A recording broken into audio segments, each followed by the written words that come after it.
찬송가 304장을 부르시면서 예배의 자리로 나아가도록 하겠습니다. 304장입니다.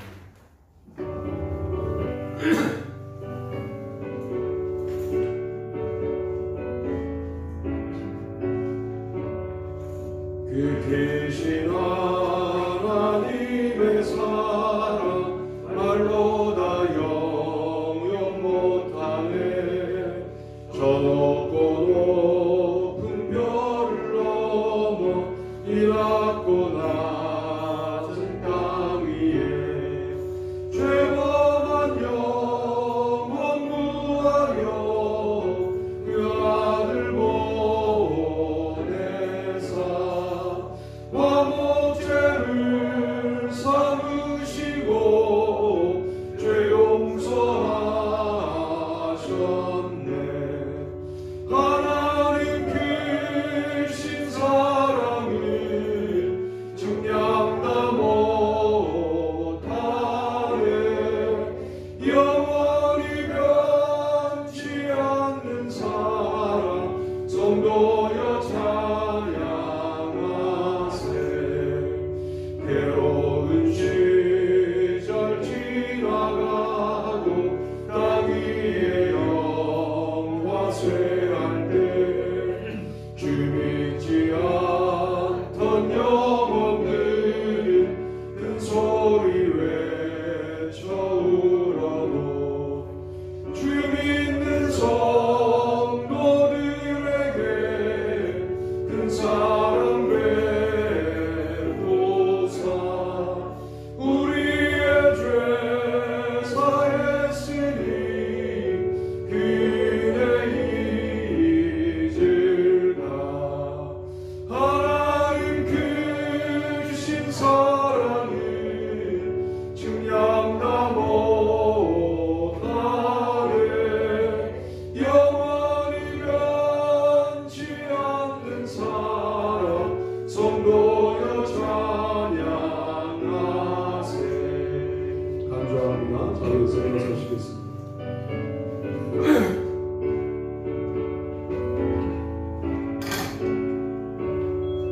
하늘을 두루마리 삼고 바다를 멍을 삼아도 한없는 하나님의 사랑 닿기로 갈 수 없겠네. 하나님의 크신 사랑 그 어찌 닿았을까. 저 하늘 높이 쌓아도 채우지 못하리. 하나님 크신 사랑을 증량다 못하네. 영원히 변치 않는 사랑 성도여 찬양하세.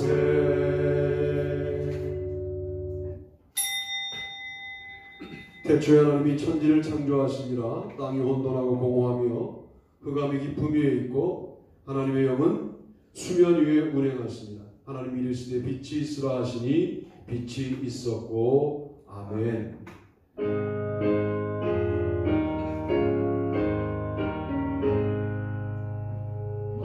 만복의 근원 하나님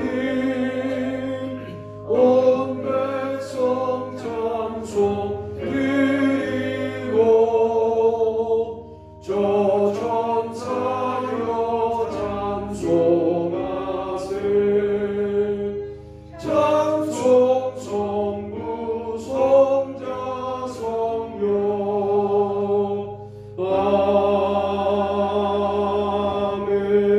아멘.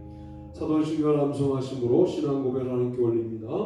전능하사 천지를 만드신 하나님 아버지를 내가 믿사오며 그 외아들 우리 주 예수 그리스도를 믿사오니 이는 성령으로 잉태하사 동정녀 마리아에게 나시고 본디오 빌라도에게 고난을 받으사 십자가에 못 박혀 죽으시고 장사한 지 사흘 만에 죽은 자 가운데서 다시 살아나시며 하늘에 오르사 전능하신 하나님 우편에 앉아 계시다가 저리로서 산 자와 죽은 자를 심판하러 오시라.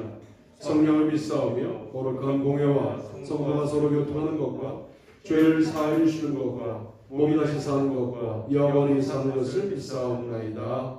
아멘. 교도문 85번. 사랑하는 자들아 우리가 서로 사랑하자.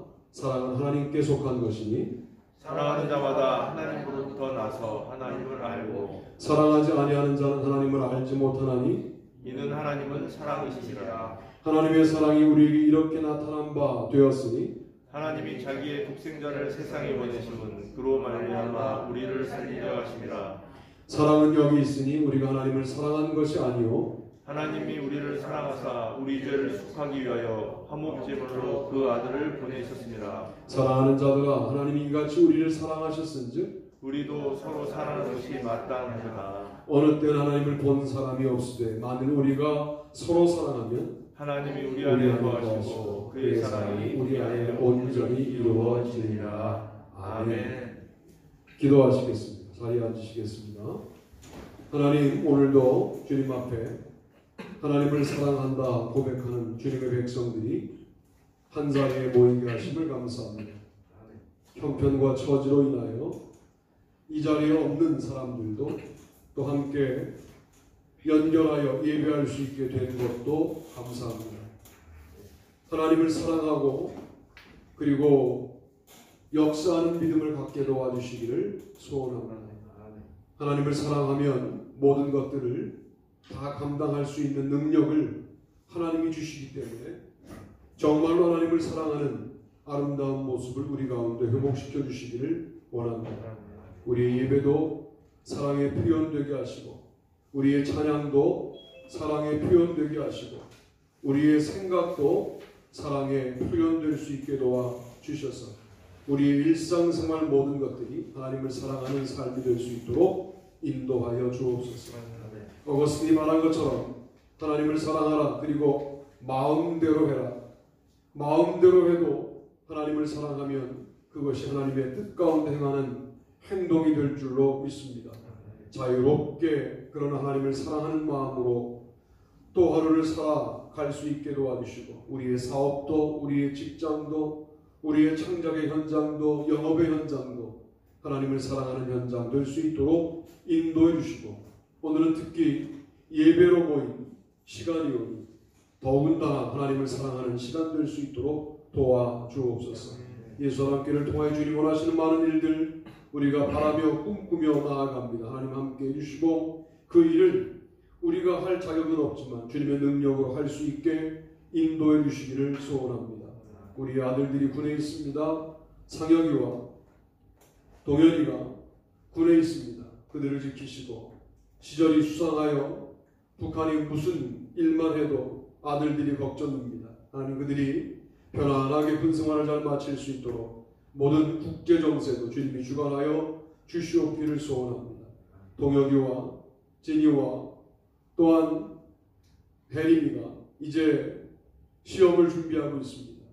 이미 원서를 넣은 학교에 합격의 소식이 있게 도와주시고 주님이 함께 해주시기를 소원합니다.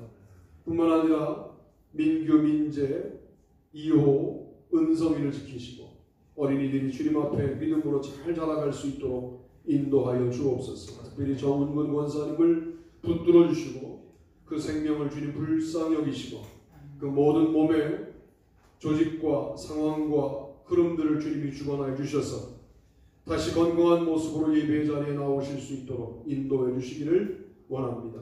손소자 권사님, 김원희 사모님, 모든 우리 김정근 권사님의 이르기까지 건강을 지켜주시옵기를 소원합니다. 주님께 모든 것들을 맡깁니다. 함께하여 주옵소서. 예수님의 이름으로 기도합니다. 아멘.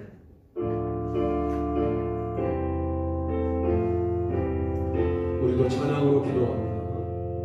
이전의 주님을 내가 몰라 영광의 주님을 비방했다. 지극한 그 은혜 내게 넘쳐 날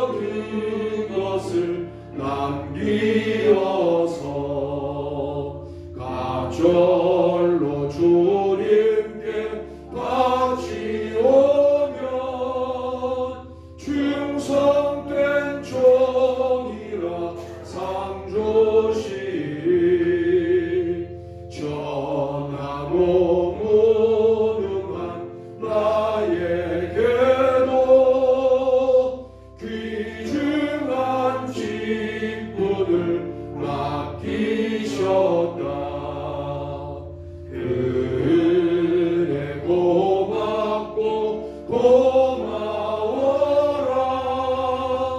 이 생명 바쳐서 충성하리. 나 하는 일들이 하도 적어 균 열매 눈앞에 안 맺어도 주님께 죽도록 충성하면 생명의 면류관 얻으리라.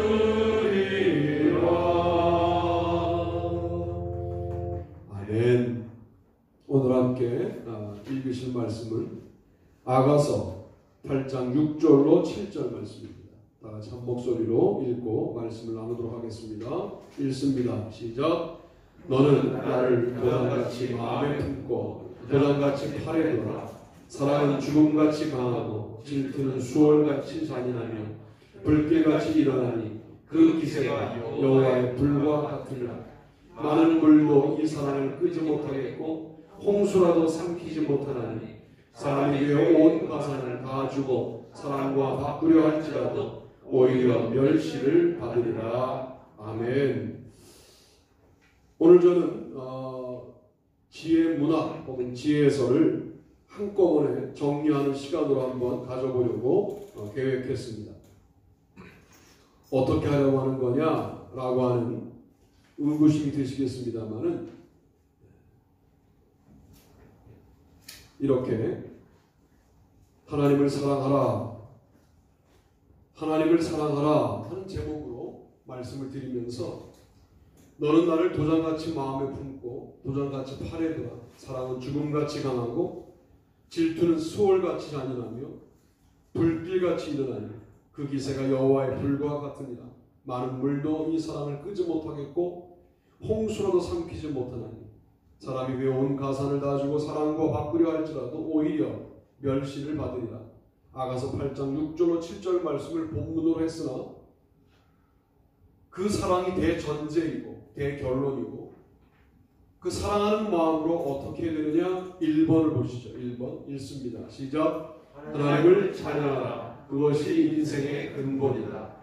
본문을 읽어봅니다. 시작. 할렐루야. 그의 성소에서 하나님을 찬양하며 그의 권능의 궁창에서 그를 찬양할지어다. 아멘. 시편 150편 1절 말씀 읽으셨고요. 이사야서 말씀 한번 읽어보시죠. 읽습니다. 시작. 이 백성은 내가 나를 위하여 지었나니 나를 찬송하게 하려 함이니라. 아멘. 하나님을 찬양하는 사람들이 많죠. 그리고 우리도 찬양을 방금 전에 했고, 찬양이 뭡니까? 하나님을 칭찬하는 거예요. 감히 우리가 하나님을 칭찬하는 거고 하나님을 자랑하는 거예요. 우리의 감정을 흥겨롭게 하려고 부르는 것이 아닙니다. 찬양을 안 불렀더니 마음이 완악해졌다, 이럴 수가 없어요. 찬양은 하나님을 자랑하는 거예요. 하나님을 높이는 거예요. 찬양하면서 본인이 노래를 잘하는 것에 취했다? 찬양이 아닌 거예요. 아무리 가사가 대단해도 찬양의 가사도 묵상하셔야 돼요. 오늘날 CCM 가사 가운데 신학적으로 잘못된 가사들이 많아요. 그런 가사를 흥겨로운 리듬에 맞추어서 불러서 감정을 흥겨롭게 만들어 놓으면 은혜 받은 줄 알아요.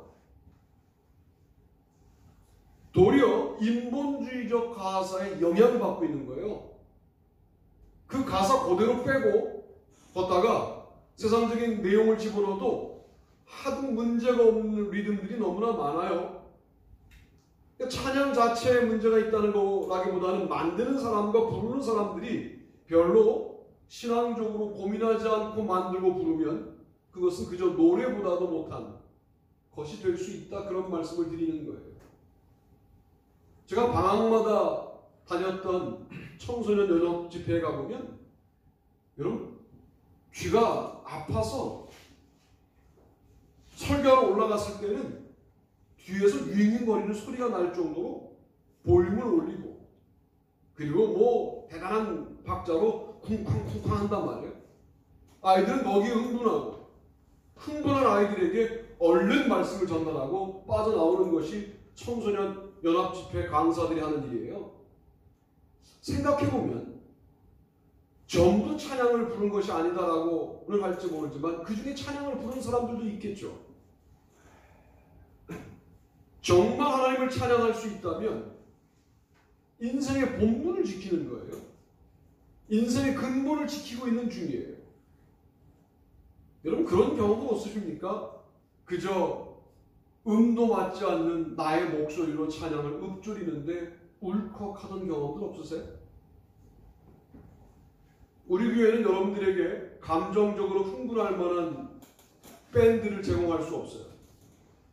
그러나 중요한 것은 여러분이 찬양의 진심이어야 합니다. 하나님을 찬양하는 목적이 무엇인지를 분명히 알아야 합니다.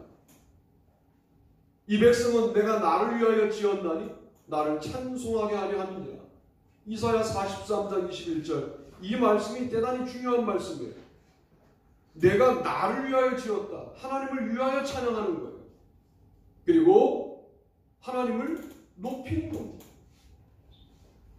그러므로 우리의 삶에 하나님을 높였다. 찬양하신 거예요.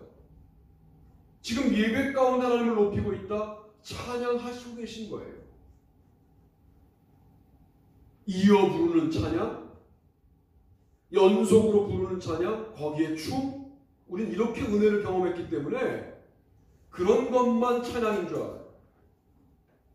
그런 것 전부가 찬양이 아니라는 말씀도 아니고 그런 것만 찬양이라는 말씀도 아닙니다. 여러분의 삶이 찬양이 되기를 주님의 이름으로 축복합니다. 아멘. 여러분의 오늘 예배가 주님께 올리는 찬양이 되기를 축복합니다. 아멘. 마음이 와 있어야 돼요. 마음이 와 있어야 돼요. 여러분의 영혼이 와 있어야 돼요. 이 자리에. 그리고 이 예배 시간에 여러분의 영혼이 집중해야 돼요. 하나님에게. 왜? 그것이 우리를 만드신 목적이라고 말씀하시지 않습니까? 성소에서도 하나님을 찬양하고 그의 권능의 궁창에서도 하나님을 찬양한다고 그랬어요. 예배당에서만 찬양하는 게 아니에요. 하나님을 찬양하는 것은 권능의 궁창에서 하늘을 바라보며 찬양할 수 있어야 돼요. 산을 바라보며 아름다운 자연을 바라보며 아름다운 사람을 바라보며 사람을 이렇게 신묘막측하게 지으셨구나 찬양할 수 있어야 돼요. 나를 바라보며 야 나의 몸 상태가 지금 이런 상태임에도 불구하고 주님을 찬양할 수 있구나. 주님을 계속 높여드릴 이유를 찾는 거예요. 이것이 바로 진정한 찬양이다. 찬양이 뭘까요? 여호와를 사랑하는 거죠. 저는 아가서의 여호와를 사랑하라. 지혜문학이 아가서에서 결론 지어지는 이유가 뭐겠는가? 너 하나님을 사랑하는 마음으로 찬양했어? 오케이. 그게 찬양이야. 너 하나님을 사랑하는 마음으로 지금 하나님을 높이고 있어. 그래. 그게 하나님께 영광 돌리는 삶이야. 그게 너의 본분이야. 라고 아가서가 정리하고 있다고 저는 생각해요. 아가서가 반드시 있어야 되겠구나. 아가서가 정경 과정 속에서 들어갔다 빠졌다 했습니다만은 반드시 있어야 되겠구나. 그렇게 오늘 묵상이 되는 거예요.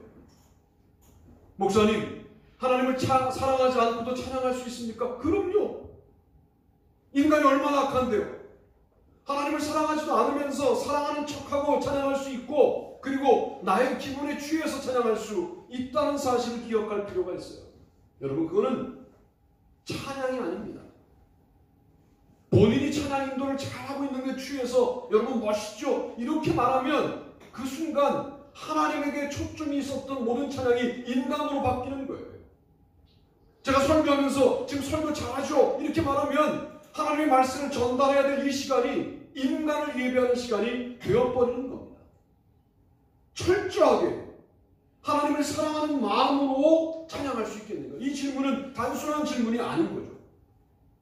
시편 150편이 찬양으로 결론 지어져요. 말씀으로 출발하죠. 여호와의 율법을 주야로 묵상하는 것, 이것이 참으로 복된 자의 삶인데 마지막이 찬양으로 끝나요. 말씀과 찬양입니다. 찬양도 감정으로 흐르지 말아야 된다라고 하는 그런 지적을 우리에게 하고 있는 거예요. 처음이 말씀이어야 돼요.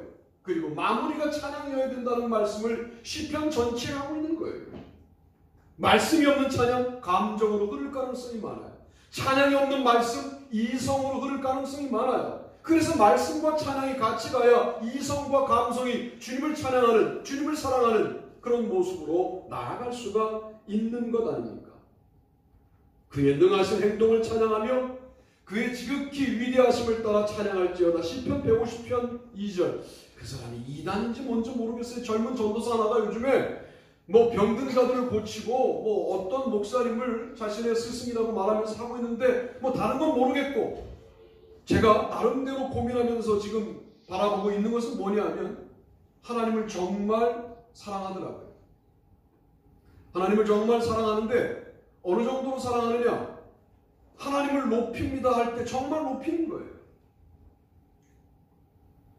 그런 측면에서 아주 이 시대에 놀라운 그런 일들을 지금 하고 있더라고요. 너무 도전이 되는 것이었어요. 나도 하나님을 높인다고 생각했는데 이게 진심이라면 기적이 나타나야 되는데, 위대하신 예수 그리스도의 이름 부르면 기적이 나타나요. 여러분, 우리의 찬양이 예수님의 이름을 위대하시다라고 고백하는데 이게 진짜라면 여러분의 삶에 증거가 나타나야 합니다. 그분의 이름을 높이는 자의 요구를 들어주신다는 측면에서 할머니가 예수님을 소개하니까 뭐 인생의 경험이 많으시니까 뭐 이런 전도 많이 받아봤으니까, 근데 바로 이렇게 얘기하더라고요. 손이 여기밖에 안 올라간다는 거예요. 제가 기도해드리면 다 올라가는데 다 올라가면 예수님이 살아계시는 걸 믿으시겠냐고. 그랬더니 대답도 안 하신 할머니가, 요즘 시골 할머니들도 만만치 않죠. 근데 어쨌든 기도를 하시는 거예요. 기도하니까 손이 올라가는 거예요. 근데 그 기도할 때 위대하신 예수 그리스도의 이름으로 라고 하는 말을 꼭 집어넣더라고요. 그 종은 그렇게 하나님을 찬양하고 있더라고요. 뭐 우리 모두가 그런 결과들을 내자 이렇게 말씀드리는 게 아니라 여러분의 일상생활의 영역에서 정말 하나님을 위대하신 하나님으로 고백하고 있다면, 그리고 아무 일도 없었다 이러기가 쉽지 않다는 거예요. 그 믿음이 정말이라고 한다면, 그 믿음이 진심이라고 한다면, 그리고 아무 일도 없었다가 불가능한데 왜 우리는 아무 일도 일어나지 않느냐 하는 고민을 진지하게 해볼 필요가 있다는 겁니다. 큰 소리 나는 재금으로 찬양하며 높은 소리 나는 재금으로 찬양할지어다. 호흡 있는 자마다 여호와를 찬양할지어다. 시편 150편 5절 6절. 여러분의 실력으로 찬양하세요. 재금을 불 수 있는 실력, 큰 소리 나는, 높은 소리 나는 재금을 불 수 있는 실력으로. 실력이 없어요? 그럴 만하지 않아요? 호흡이 있다면 찬양하세요. 악기를 못 따라요? 숨 쉬고 있다면 찬양하세요. 이것이 우리가 마땅히 해야 될 바이다라고 시편 말씀은 우리에게 알려주고 있습니다. 야, 이 지혜 문학이 이렇게 중요한 거구나. 인생을 정말 아름답게 살고 인생을 정말 풍부하게 살려고 하십니까? 하나님을 사랑하세요. 그리고 찬양하세요. 이렇게 연결되는 것이죠. 뿐만 아니라 두 번째 말씀을 드려야 되니까 읽어보시죠. 시작. 하나님을 경외하라. 그것이 지혜의 근본이다. 여호와를 경외하는 것이 지혜의 근본이요 거룩하신 자를 아는 것이 명철이니라. 잠언 9장 10절 말씀입니다. 놀랍게도 잠언에는 동의어적 평행법이 있고 반의어적 평행법이 있고 종합적 평행법이 있어요. 이 모든 평행법에 여호와를 경외하는 것이 동일하게 사용돼요. 그러니까 잠언이 자신의 지혜 문학을 써나가는 방법이 세 가지인데, 동의적 평행법, 반의적 평행법, 종합적 평행법. 갑자기 또 강의 같아지잖아요. 그러나 이 정도는 아셔야 돼요. 잠언에 그런 말씀이 나오면 도대체 이게 뭔가 평행법이에요, 그게. 자, 보세요. 여호와를 경외하는 것과 거룩하신 자를 아는 것은 거의 같은 차원이에요. 이런 걸 동의적 평행법이라고 해요. 여호와를 경외하는 것 지혜의 근본이에요. 거룩하신 자를 아는 것 명철이에요. 그러니까 이거는 같은 주제를 반복하고 있는 거예요. 더 풍부하게 하죠, 이것도. 내가 말하는데 너를 내가 좋아해, 사랑해, 아껴, 이게 동의어적 평행법이에요. 이런 용어로 잠언은 자신의 지혜에 관련된 말씀을 하고 있어요. 놀랍게도 여호와를 경외하는 게 지혜의 근본이랍니다. 오늘 여러분, 여호와를 경외하는 게 뭐예요? 여호와를 두려워하는 거예요. 두려워하고 좋아하는 거예요. 두려워하고 사랑하는 거예요. 두려워만 하는 건 경외가 아니에요. 두려워하는데 사랑해요. 이 두 가지 감정이 같이 있어요. 이게 경외입니다. 제가 지도 교수님을 두려워하는데 사랑해요. 그러면 우상숭배가 되나요? 인간을 향해도 그런 마음이 있을 수 있잖아요. 예, 그런 거예요. 예를 들자면, 그러니까 하나님을 사랑하는 마음으로 예배하세요. 할렐루야. 아멘. 예배를 때우려고 오지 마세요. 안 오셔도 괜찮아요. 그런 예배 백날 드려봐야 죄송하지만 그건 예배로 등록되지 않아요. 그러니까 하나님을 사랑하는 마음으로 예배하세요. 오늘 우리의 예배가, 우리의 설교가, 우리의 찬양이 정말 하나님을 사랑하는 자들의 모임이구나 라고 구경하러 온 사람이 고백할 수 있어야 돼요. 저들이 정말 하나님을 사랑하는구나. 이 원복 교수님은 먼 나라 이웃 나라, 그 형이 이정복 교수님이에요. 아직도 무신론자예요, 그 사람은.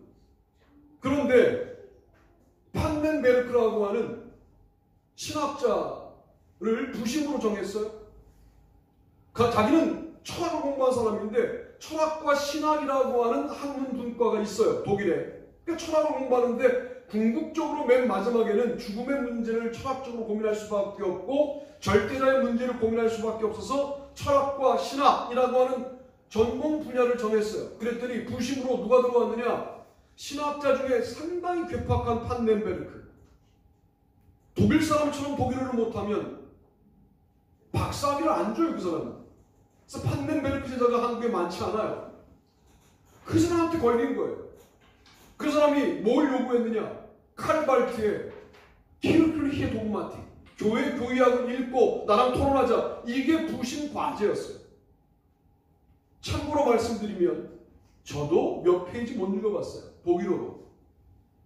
한국어로는 읽어봤지만 한국어로도 어려워요. 독일어 문장이 시작하여 어디로 넘어가느냐? 한 3페이지를 넘어갑니다. 한 문장이. 이게 칼발트의 독일어 문장이에요. 읽다 보면 앞에를 잊어버려요. 그래서 10페이지 읽는데 일주일 걸렸어요, 제가. 일주일 걸려서 세미너 페이퍼를 가져갔는데 친구들은 3페이지, 4페이지도 못 읽고 왔어요. 10페이지도 제대로 읽었다고 말할 수가 없어요. 왜냐하면 이해가 안 되니까. 그 정도 어려운 글이에요. 그런데 그걸 읽어 와서 나랑 토론하자. 이게 철학을 전공하는 이 정복이라고 하는 무신론자에게 판넨베르크가 요구한 부분인데 이정복 교수가 그 책을, 성경도 아니에요, 칼발트가 쓴 하나님을 사랑하는 신학자의 글을 읽다가 그렇게 많이 울었답니다. 왜 울었느냐? 무신론자인 자기가 보기에도 정말 이 사람 하나님을 좋아하는구나, 정말 이 사람 하나님을 사랑하는구나, 하나님밖에 없구나, 절대적 가치를 두고 있구나를 그 글에서 발견한 거예요. 여러분의 오늘 예배를 고민해 보세요. 이 예배를 세상 사람들이 본다면 아, 정말 저 사람들은 하나님을 사랑하는 자들이구나 라고 여기겠습니까? 야, 마지못해 끌려나와 앉아있구나 라고 여기겠습니까? 만약 후자에 가깝다면 회개하셔야 돼요. 그리고 우리 바꿔야 합니다. 예배에 와주는 거 아니에요? 서영석 목사님에서 와주는 거 아니죠? 아직도 그 수준에 있다면 정말 저는 목회 실패한 거예요. 예배는 하나님을 사랑하는 마음으로 경외하러 오는 겁니다. 할렐루야. 아멘. 여러분의 이 예배에 하나님의 사랑이 흐르지 않는다면, 하나님의 사랑이 느껴지지 않는다면 이 예배는 그냥 종교적인 쇼에 불과해요. 정말 예배가 되려면 하나님의 사랑이 뿜어 나오는 예배가 되어야 합니다. 정말 만나고 싶어서 왔어야 돼요. 일주일간 만나고 있었어야 되고 이 한 번 만나서 되지도 않아요. 한 번씩 만나가지고 어떻게 그 관계가 지속이 될 수 있어요? 하나님이 붙들고 있으니까 지속이 되는 거지 내가 뭘 해서 지속이 되는 게 아니잖아요. 그렇다면 우리가 하나님을 예배할 때 사랑이 전제되어야 한다. 그래서 아가서가 필요한 거구나 라고 제가 지금 묵상하고 있는 겁니다. 하나님을 예배하는 자로 살아가는 것이 지혜의 근본이다 라고 말씀하고 있어요. 똑똑한 것 같죠? 이 시간마저 이용하여 공부하면 공부가 잘 될 것 같죠? 이 시간마저 이용하여 사업하면 사업이 잘 될 것 같죠? 그러나 그게 아니라 지혜의 근본은 하나님을 경외하는 것이다. 그 말씀입니다. 제가 훈련받았던 장로교회에서는 주일날 공부도 못하겠어요. 내일 시험인데 공부가 아직 완결되지 않았는데 공부도 안 했어요. 저는 그래서 탁구장에 놀러 간다? 있을 수 없는 일이었어요. 버스를 타고 멀리 간다? 있을 수 없는 일이었어요. 철저하게 훈련받았어요. 주일에 관련해. 요즘은 너무 쉬워졌죠. 여러분이 예배적 행위를 할 때 이게 정말 하나님을 경외하는 것인가에 관련하여 깊이 있게 묵상해 볼 필요가 있다. 마치 예배 드려주는 것처럼 하나님 앞에 나와 앉아 있다면 여러분 이게 뭡니까? 하나님과 우리의 관계가 뭡니까 도대체? 무슨 기적이 나타나겠습니까? 하나님을 경외하라. 이것이 지혜의 근본이다. 라고 말씀하는 거예요. 여호와를 경외하는 것은 지혜의 훈계라 겸손은 존귀의 길잡이니라. 잠언 15장 33절. 여호와를 경외하면서 설명하면서 지혜의 훈계라 겸손은 존귀의 길잡이니라. 이런 게 종합적 평행법이에요. 여호와를 경외하는 것 지혜의 훈계라. 근데 여호와를 경외하는 것이 겸손과 같은 것이다 라고 한다면 동의적 평행법이 되고, 만약 의미를 확장하는 것이다 라고 해석할 수 있다면 그건 종합적 평행법이 되는 것이죠. 어찌됐든 겸손하게 여호와 앞에 경외하는 모습, 이런 모습이 필요합니다. 예배에 관련해 본인의 주관들이 있어요. 뭐지요 이거는? 나는 예배를 이렇게 드린다라고 하는 본인의 주관이 있어요. 자기식의 예배가 있어요. 뭐지요? 예배는 하나님식으로 드리는 거예요. 우리식으로 재단하여 드릴 수가 없는 거예요. 하나님이 드리라고 하는 방식대로 드려야 하는 겁니다. 그 방식은 뭐예요? 나를 사랑하는 마음으로 예배하는 것. 이 방식 말고 나는 내 식으로 예배해. 그럼 예배가 아니에요. 하나님을 경홀히 여기는 것이죠.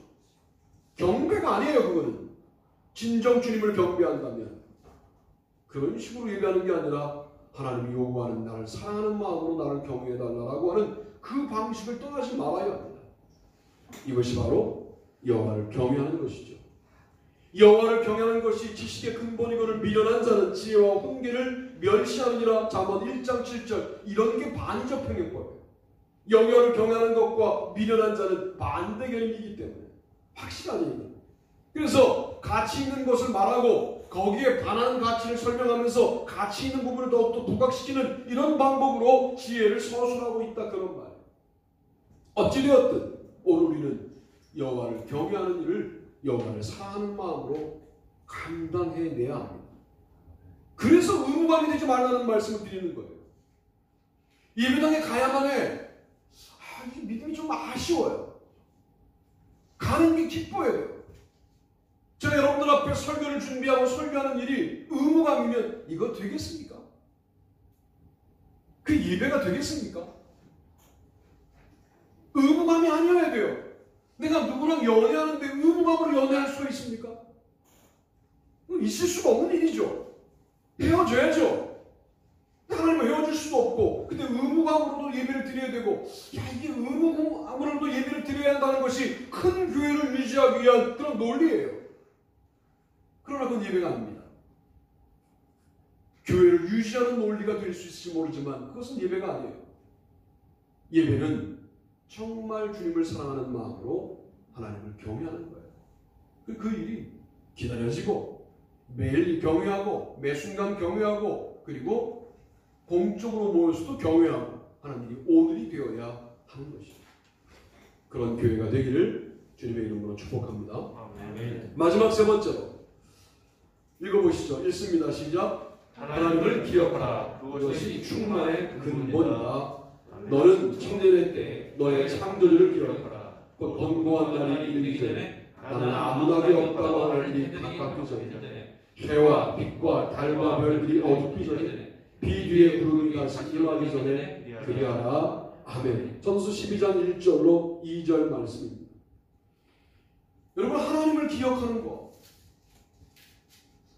욥기부터 가야 되는데 왜 시편부터 갔습니까? 라고 하는 질문을 지금쯤 하셔야 돼요. 우리 목사님이 그럴 뿐이 아닌데 왜 욥기부터 안 갑니까? 욥기를 전도서에 포함시키는 이유는 욥기의 결론이 뭐냐면 인과 원리가 아니라 창조 원리에 따라 인생이 사라지는 것이다 하는 것이 욥기의 주제예요. 창조주를 기억하는 것과 욥기는 연결되어 있기 때문에 자, 욥을 생략하고 전도서로 그 주제를 설명하고 있다 하는 말씀을 드리는 중입니다. 청년의 때, 자기의 때가 지속될 것이라고 하는 교만이 있죠.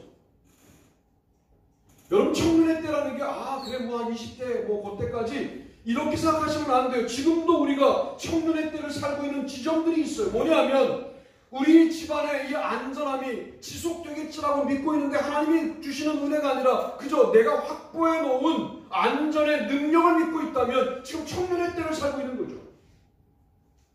그거 곧 곤고한 날이 올 수 있다는 거예요. 정말 사람 별거 없더라고요. 최근에 아버님을 봐도 거의 매주 병원에 얼굴을 못 봐도 제가 가서 뭐 이렇게 넣어드려야 될 물건들이 있어요. 의사의 설명을 듣느라고 이제 찍어놓은 뭐 이런 영상들을 보면 참 인생 별거 없더라. 이렇게 숨 쉬고 살다가 폐에 물 차면 가는 거고 혈관 하나 막히면 가는 거예요. 곤고한 날이 곧 와요. 아무나게 없다고 할 해가 곧 옵니다. 그런데 그 해가 오기 전까지는 창조주를 기억하지 않는 게 우리의 미련함이에요. 창조주를 기억하는데 그것도 사랑하는 마음으로 기억하셔야 돼요. 창조주를 늘 묵상하는데 그 하나님을 사랑하는 마음으로 늘 묵상해야 돼요. 그러다 보면 청년의 때에 곤고한 날을 준비하는 삶을 살 수 있다. 아니, 곤고한 날이 와도 우리는 그 곤고한 날 가운데에서 곤고한 것들만 생각하지 아니하고 어떤 일들을 생각하느냐? 하나님이 그 때를 아름답게 하셨다라고 하는 것을 고백하게 된다라고 묵상해 볼 수가 있습니다. 전도서의 유명한 말씀은 3장 1절부터 8절인데 다 읽지 않을게요. 범사에 기한이 있고 천하만사가 다 때가 있다. 날 때가 있고 죽을 때가 있고 심을 때가 있고 심은 것을 뽑을 때가 있다. 그런데 이 모든 것들 가운데 중요한 것은 뭐냐면 범사에 기한이 있고 천하만사에 다 때가 있는데 그때를 하나님이 아름답게 하신다라고 믿을 수 있겠니 너? 라고 질문하는 거예요. 우리는 자꾸만 행복도 어떻게 계산하냐면 저게 내 것이 되면 행복하겠다 이렇게 생각해요. 내가 목표하는 것을 정말 딸 수 있으면 행복하겠다 이렇게 생각해요. 그러니까 지금은 행복하지 않은 거죠. 지금은 불행한 때예요. 하나님이 살아계신데 내 인생 주님이 개입하고 되시고 싶은데 지금은 불행하게 만드는 왜 논리가 뭐냐면 자꾸만 어떤 것을 가지면 행복하겠다, 어떤 것을 이루면 행복하겠다. 그런데 그 이루어 보셨거든요. 별로 행복하지 않았어요. 자동차 바뀌면 일주일, 집 바꾸면 한 달, 지나면 다 똑같아요. 왠 줄 아십니까? 자동차와 집보다 여러분이 크신 분이기 때문에 그래요. 하나님 여러분을 그렇게 만들었어요. 세상 그 어떤 걸 다 빨아들여 보세요. 여러분 안에 들어와 며칠을 못 견디고 더 이상 우리를 만족시키지 못해요. 세상 전부를 가져도 그렇다고요. 그런데 우리가 정말 만족하고 행복하고 충만하게 사는 근거에 누가 있느냐? 창조주 하나님이 계시다. 그분이 나를 만들었다는 사실을 들어서는 알겠는데, 내가 그렇게 많이 고백도 해봤는데, 그러나 여러분의 일상생활 가운데 그 창조주 하나님이 느껴지고 고백되고 있다고 한다면 여러분은 충만해질 수 있어요. 아무것도 없어도 괜찮아요.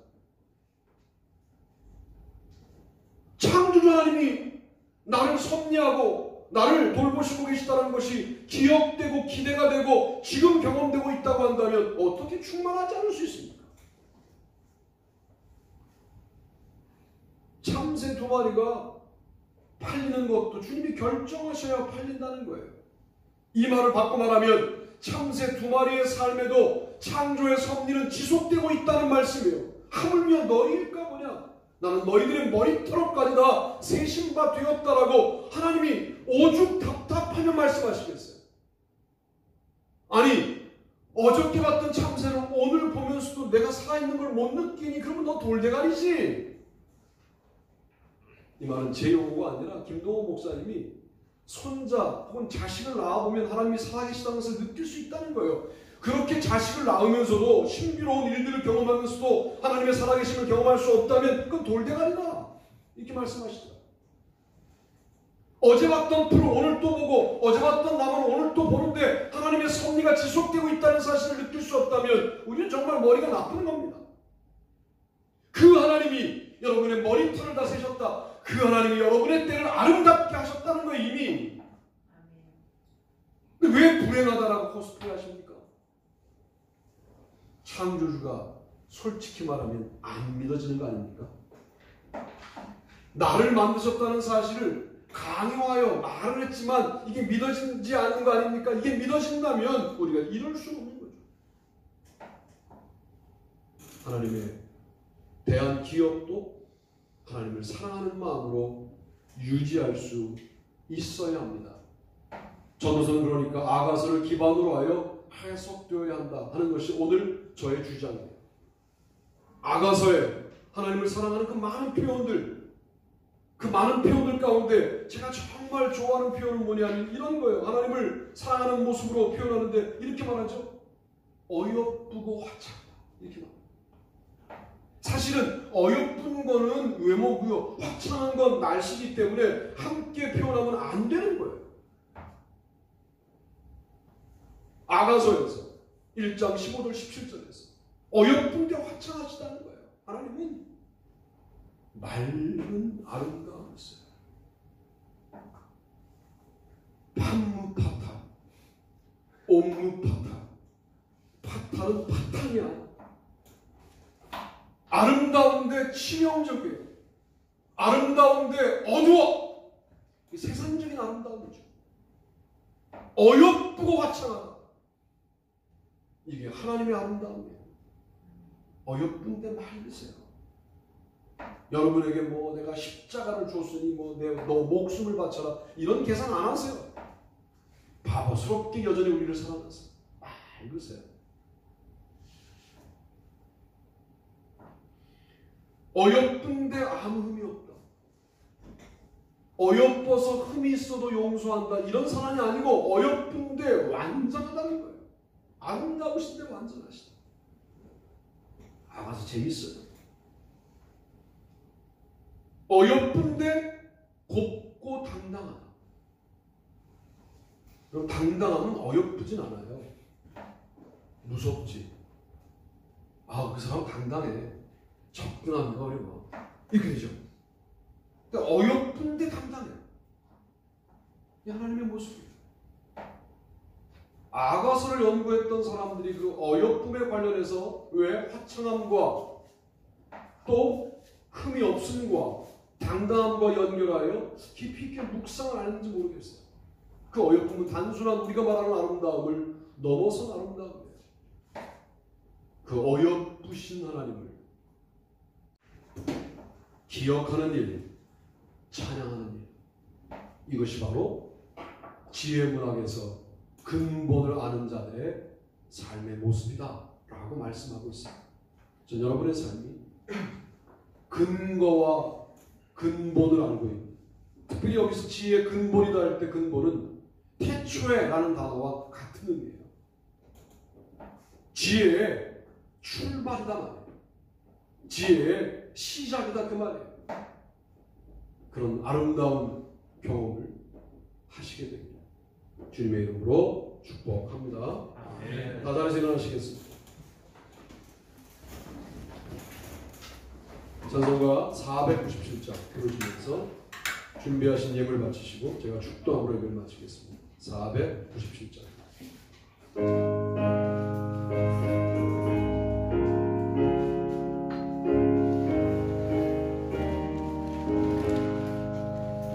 주 예수 넓은 사랑 그 크신 은혜를 나 힘써 전파하는 참 기쁜 일세 주 예수 몸의 말씀 생명과 진리요 내 맘에 맑은 밤을 다 채워주시네 예부터 전한 말씀 주 예수 크신 사랑 나 항상 전하리 참 기뻐하도다 이 말씀 전할 때에 내 맘이 기쁘고 그 말씀 전할수록 새 기쁨 넘치네 그월의 복된 말씀 못 들은 사람이 세상의 많음으로 힘써서 전하세 예부터 전한 말씀 주 예수 크신 사랑 나 항상 전하리 참 기뻐하도다 이 말씀 들은 사람 또 느끼어라고 목말라 사모하니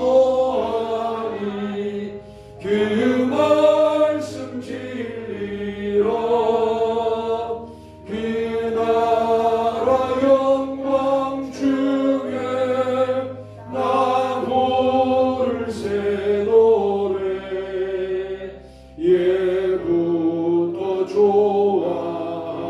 좋아하던 이 말씀뿐이세 예부터 전한 말씀 주 예수 크신 사랑 나 항상 전하리 참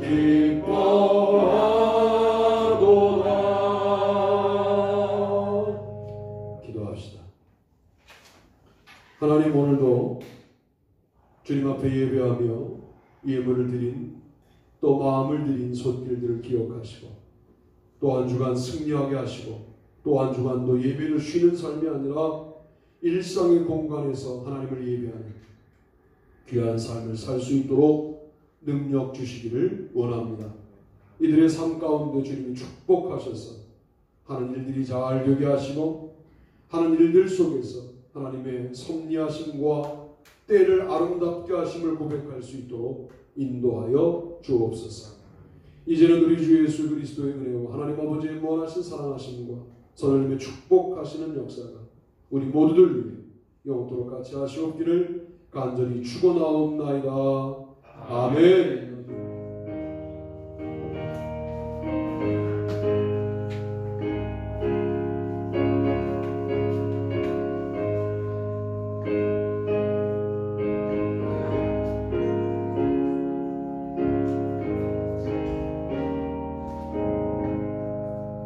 한 주간 동안 승리합시다 인사하고 앉으시면 제가 광고하겠습니다. 10월은 결실의 달이고요. 영적으로 풍성한 삶을 사시기를 바라고 다음 주에 여기도는 문학권 사님이십니다. 연수동 지방 제주도여행 잘 다녀왔고요. 유일하게 그래도 우리 교회가 나이 많으신 목사님들에게 제주도 회가 너무 비싸더라고요. 우리 교회가 나이 많으신 목사님들에게 회를 대접했어요. 그리고 워낙 잘 드세요. 임상훈 목사님이 한 끼 저녁 식사를 100만 원 계산했어요. 왜냐하면 한 50분 갔으니까 애들도 있고 첫날 167만 원 나온 걸 보고 이제 예산의 펑크를 걱정하기 시작했어요. 둘째 날도 뭐 166만 원. 그러니까 뭐 저녁 먹을 때마다 한 200만 원 가까이 나오는 거예요. 잘 드세요. 그리고 여러분이 주신 것으로 제가 목사님들을 잘 섬기고 왔다. 그런 말씀을 드리고 제가 말씀드렸어요. 나는 잘 먹었다고 그러길래 교회가 대접하는 거라고 말씀을 제가 드렸습니다. 잘 다녀왔습니다. 주일 예배는 현장 예배와 주일 예배를 병행합니다. 갑자기 어저께 뭐 성경 읽게 되는데 카톡이 안 돼서 못 읽고 오늘은 다시 회복이 되겠죠 하고 안 되면 성경 읽기 원하는 분들 나한테 문자를 보내주시면 문자로 보내는 방법이 있을 거예요. 카톡이 회복이 됐습니다. 됐습니까? 네. 그럼 그걸로 하도록 하겠습니다. 성경 영성 읽기는 새벽 기도죠. 이사야서를 가지고 하겠고요. 대학 입시를 앞두고 있는 동혁이, 희진이, 혜림이 기도해 주시고 그 다음에 성경 읽기 훈련 끝났겠죠 이제. 장동현 군 여기서 기도해 주시기 바라고. 미리 광고했는데 11월 7일 월요일 날 오전 7시에 우리 교회에서 교역자 회의가 있어요. 대략 여자분은 우리 사모님 혼자고 남자분들이 서빙을 하는데 오실 수 있는 분들이 오시면 좋겠고 그래서 교회적으로 보면 목사님들이 어쨌든 왔다 가시는 것이 교회에 유익하다. 그리고 감사님이 그 섬기는 교회를 위해서 한번 통성으로 기도합시다 해주신 그 기도가 주요 종들이 기도하니까 좋아서 그럴 때마다 교회에 좋은 일들이 많았어요. 그래서 섬기는 마음으로 또 지방자 임원이고 해서 임원 끝나기 전에 한번 교육 저희를 하는데 여러분 기억하시고 오실 수 있는 분은 오셔서 같이 섬겨주시면 감사하겠다 그런 말씀을 드립니다. 별거 없으시죠? 주님께 영광의 박수.